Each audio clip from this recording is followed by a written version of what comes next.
Hey everybody, it's June here at Groovy Plants Ranch, my favorite month of the entire year, and one of the main reasons is it is perennial gardening month, so that's actually a thing. June is perennial gardening month, and seeing as how we grow thousands of different perennials here at the ranch, it's extra special for me. This month, daily, I'm going to show you my favorite perennials, perennials for pollinators, all the wonderful things, all the wonderful perennials that we have here at the ranch. So today I'm going to take you on a quick tour and just show you a few, and then look ahead to this month to us sharing a bunch of information about perennials. They're an amazing group of plants, and if you're not perennial gardening, you should be. So with that, let's take a quick walk and we'll just look at some of my favorite perennials right now, and every day moving forward we're going to be featuring some of our favorite perennials that we have here at the ranch. Now before we get into the onesie-twosies of the perennial world here, I just wanted to show you very quickly how beautiful and lush this category of plants is right now at the ranch. This is just a snippet of what you can expect. So first up, let's talk hardy hibiscus. Now you may have heard about tropical hibiscus, but hardy hibiscus, in my opinion, are way better. So these plants produce huge dinner plate flowers.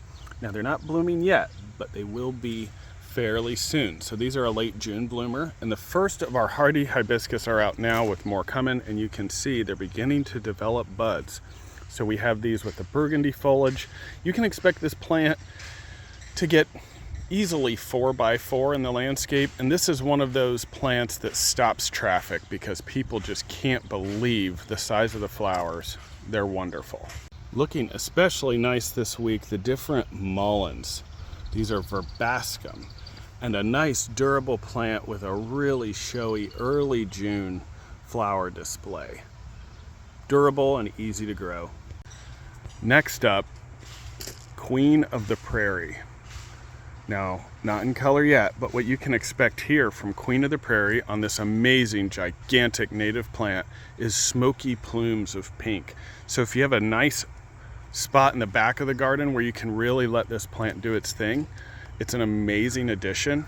It is a native plant and very well suited to our environment, so it will grow rapidly. This is a hard plant to find at garden centers, and ours are really big and healthy.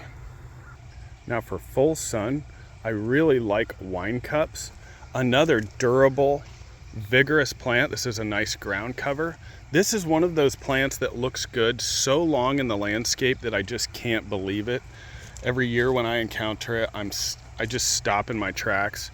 It is just now coloring up, but here in a couple weeks this will be a solid, just covered in pink. I love the wine cups. For a full sun perennial garden, if you don't have coreopsis, you're just missing out.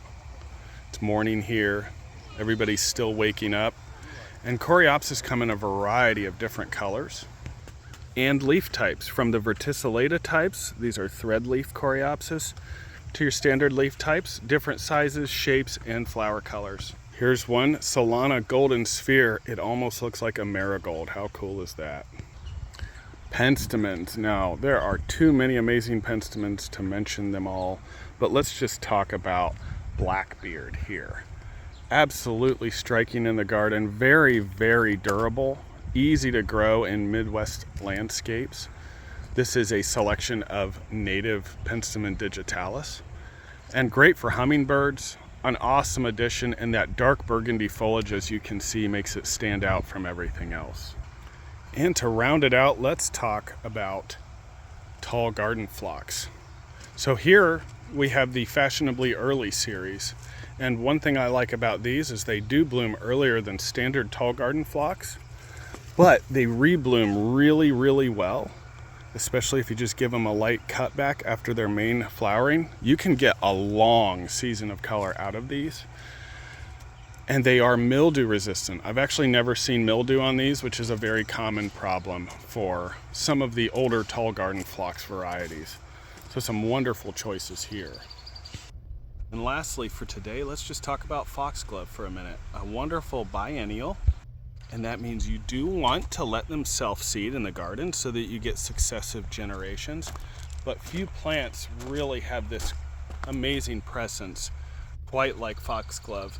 Now there is There is the Arctic fox here, which is more perennial than most foxglove. Regardless, let your foxglove go to seed in your gardens and you'll have successive generations of foxglove. They're amazing when they're in full flower.